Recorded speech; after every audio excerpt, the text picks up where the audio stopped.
Hello, friends, and welcome to a new episode of Ghouls Night In, the spooky chat show with your best ghoul friends. I'm Penny Snark. And I'm Midge Munster.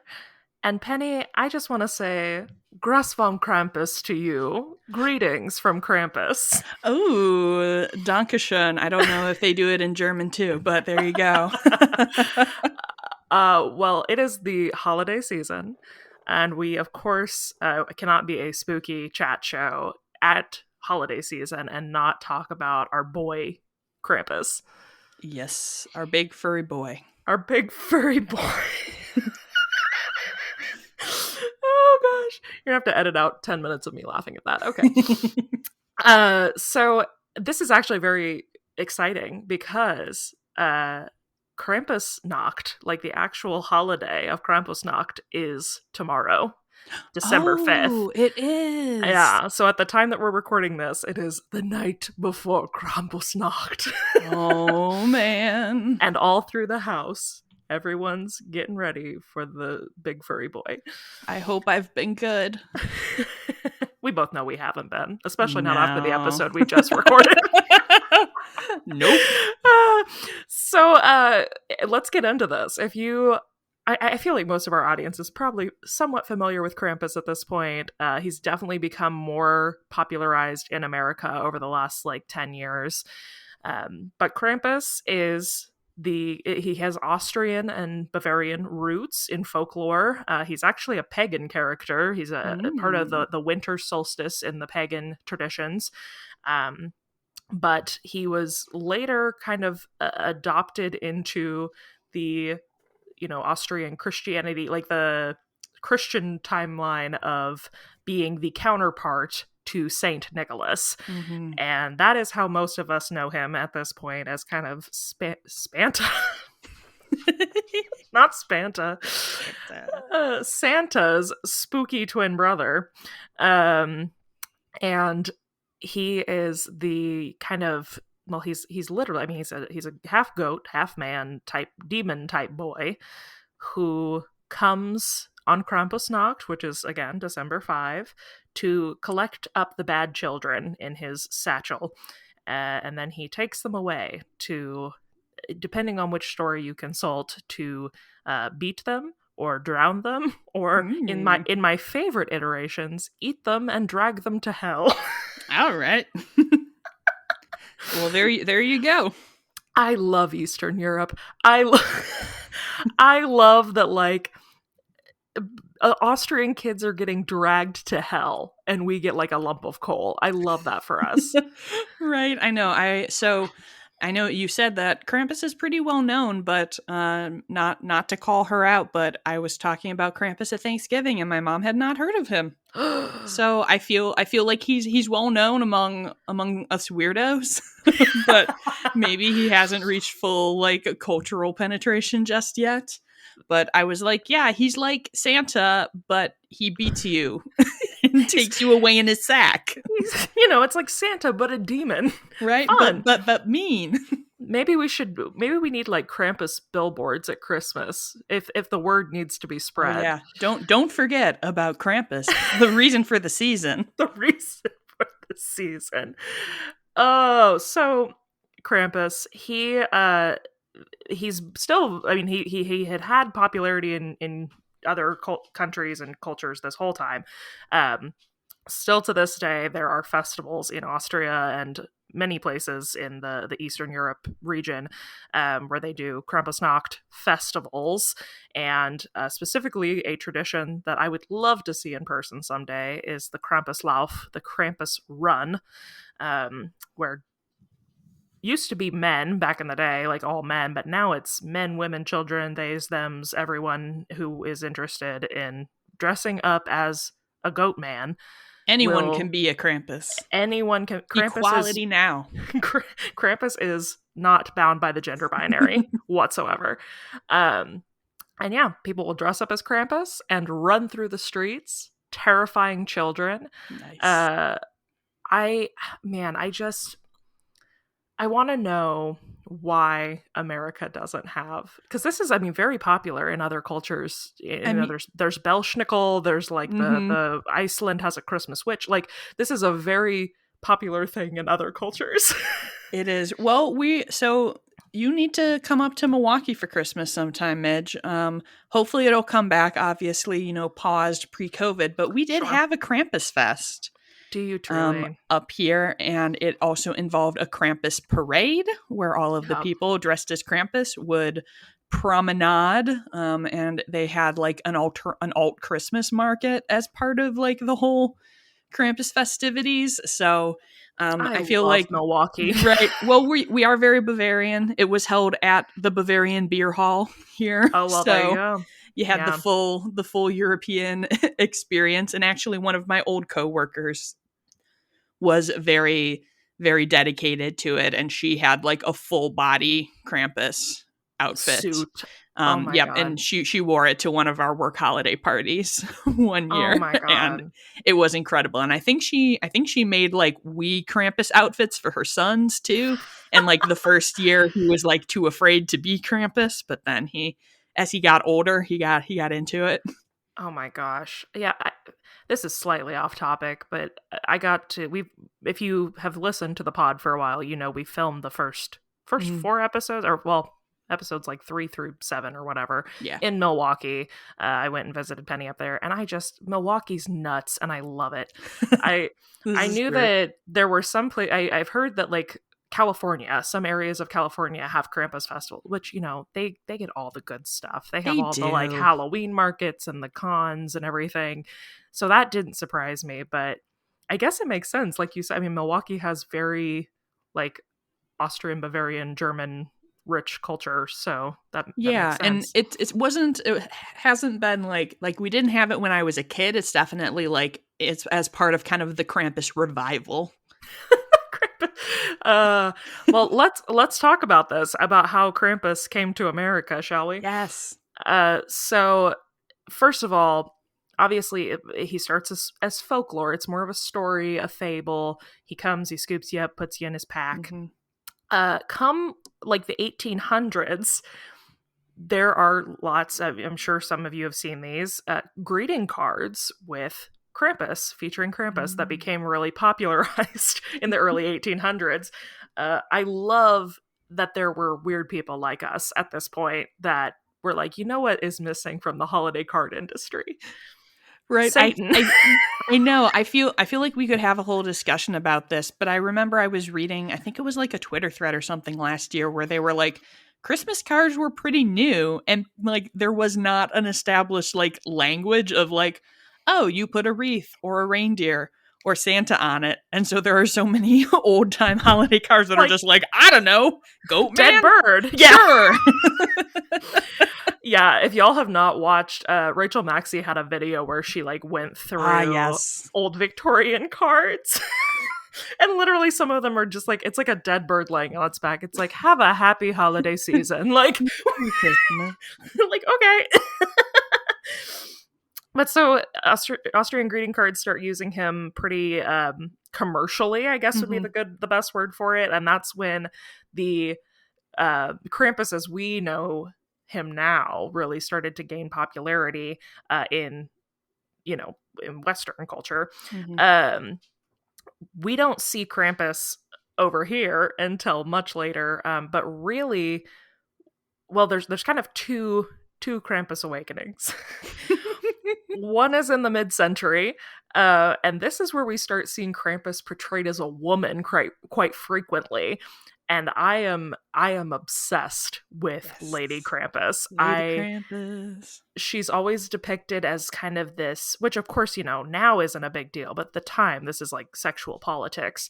She's depicted as this like harlot, kind of sexy, like flappery type woman who's like, in charge of her stuff, but like in a bad way at the time. And she's scooping up drunk men and like swatting them with her sticks. Yes. We'll put some of these in like the stories on Instagram, to give you some good Krampus cards to Yes. look at here, I but I just saw one on Twitter like yesterday yeah, where she was putting tiny men in her in her little sack and satchel. her little basket, and the tweet was just like, look at the look on that guy's face. He's never going to be a good boy again. That's the men don't look afraid. No, It's they're very like, ooh, giant lady, put me in your basket. But yeah, we start seeing him represented a lot more, almost like Gil Elfgren, like very like pinup situations. Like Yeah. there's one where Krampus is like proposing to a woman, and she's like, "Oh my stars and garters," Oh. and there's like one where a very large woman is holding a very small Krampus, like she has tamed him and she's got his stick. Like it's hilarious. So we see this in like the mid kind of century era. He kind of makes a little bit of a reappearance. So then when we really start seeing Krampus in America is in 2004. There was a gentleman by the name of Monte, and I don't know if it's Beauchamp or Beecham, depending, depending on if Yeah. it's the American pronunciation or not. Depends how much stank you put on it. Yeah. But he does a book in 2004 called Devil in Design, and it actually made an art show, brought an art show to America about Krampus.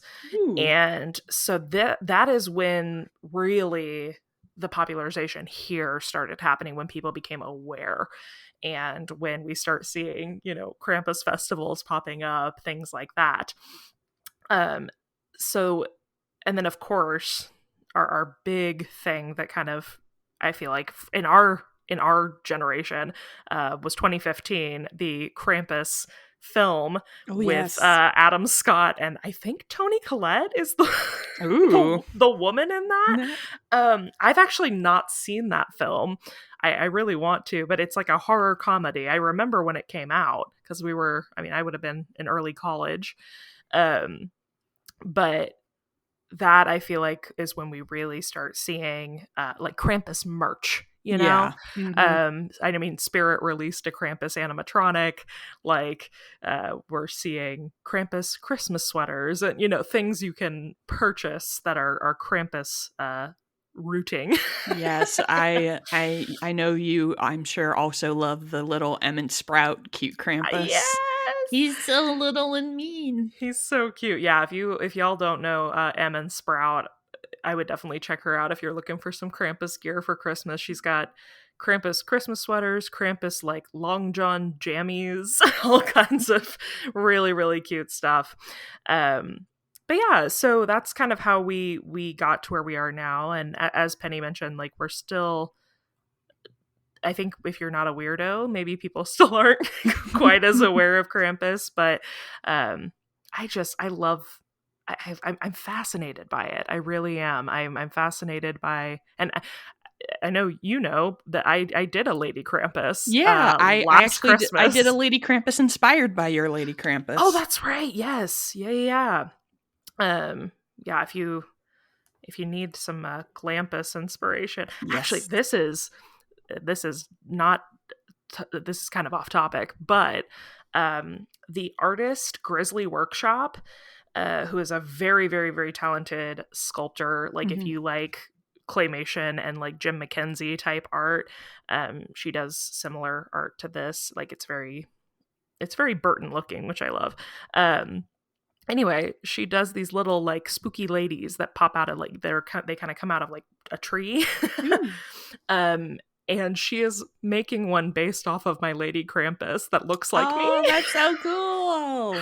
I fully passed away. She tagged me in a like an Instagram story, and I was like, is that me?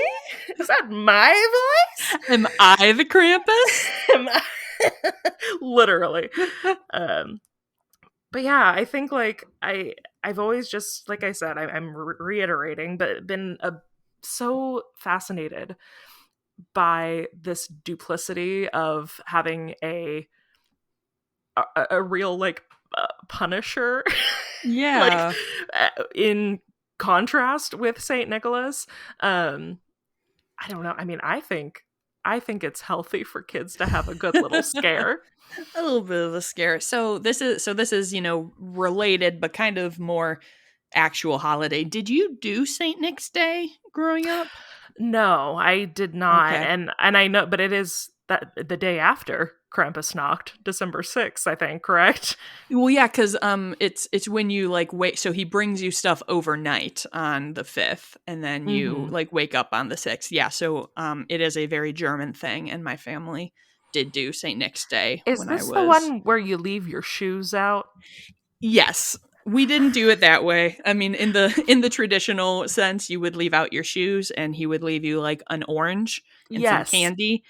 We did it as like this is the day that you put your stockings up, and then he'll leave you like a little Gotcha. stocking stuffer. I got a Polly Pocket horse trailer one time, and Incredible. one time I got lip balm that was flavored like Junior Mints. Ooh. So those are the two things that made the strongest impression on me from my Saint Nick loot growing up. We did do this once in my French club in high school. Actually, we Mm. did do that. I remember that now. But no, like familial wise, that was not a thing. But Yeah, I just am thinking that it would have been interesting to have Krampus in the mix there too. well, and I was reading apparently something that was like a tradition is that on Krampusnacht, if he didn't like take you, he families would have like golden bundles of sticks that were Ooh. like quote left by Krampus as like a reminder, and they would hang them in the home the rest of the year Oh my as like goodness. a reminder to the children that like if you're not good, he gonna come back. Krampus is around. See, I was like, I did not need Krampus as a child. As an anxious perfectionist, the idea of disappointing Santa was Was by far plenty. punishment enough. But Well, I feel like in my head, this is my personal agenda, I suppose, but like American children only having Santa is literally the equivalent of like us getting participation trophies for everything. Like, well, he's gonna bring you a ton of gifts, but if you're bad, he will leave you a lump of coal. Like, what did I lose in that situation? this is true. Yeah, there's no punishment there. You just don't get the reward. Yeah, and then like you get like a piece of coal, which okay, that's not gonna hurt me. That's like, okay, throw it away. Like if the alternative is you're gonna get eaten by a goat man, I mean, okay, that is suddenly there's a slightly risk reward. higher stakes. Yeah, very very different risk reward ratio there. I'm gonna get dragged to hell. So this I too also learned apparently like I said from the pagan lore, Krampus is legend to be the son of Hel, the Norse god of the Oh, underworld. yes. Is kind of how he supposedly came to be. And so that's why he drags people to the underworld. Yeah, he's just taking him home.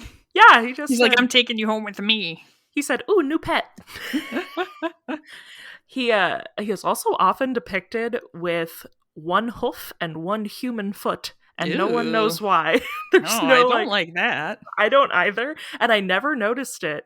Like I've looked at many, Yeah. art interpretations of him and things. I've never noticed it until I read it in words, and then I went back and started looking, and it's very upsetting. I do not like that. I do love that humble brag you just slid in there, Midge. I've looked at a lot of Krampus pictures in my day, and It was for research, okay? I was trying to do Betty von Glampus, and I needed reference photos. Yes. Yeah, that's weird. Because, I mean, normally when someone is half man, half creature, it's not like literally. Yeah, Like like the one middle of each. half. Yeah. Or yeah, like a Mr. Tumnus situation. Like it's never Yeah. it's It's never not. vertically down the No. middle. You don't do it hot dog style. Yeah, it's go check it out. Go look at some Krampus feet pics. Krampus, 2 out of 10 on Wikifeet. I was literally gonna say he'd have a very fertile Wikifeet page. People would be like, "Wow, that's interesting." that seems like a really weird place to wrap up the episode. So maybe let's try getting just a little bit outside of the feet talk. All right, I guess. Except I'm out of notes. So, when did you first hear about Krampus? And like what first intrigued you about the Krampus folklore? My first Krampus impressions. Yes.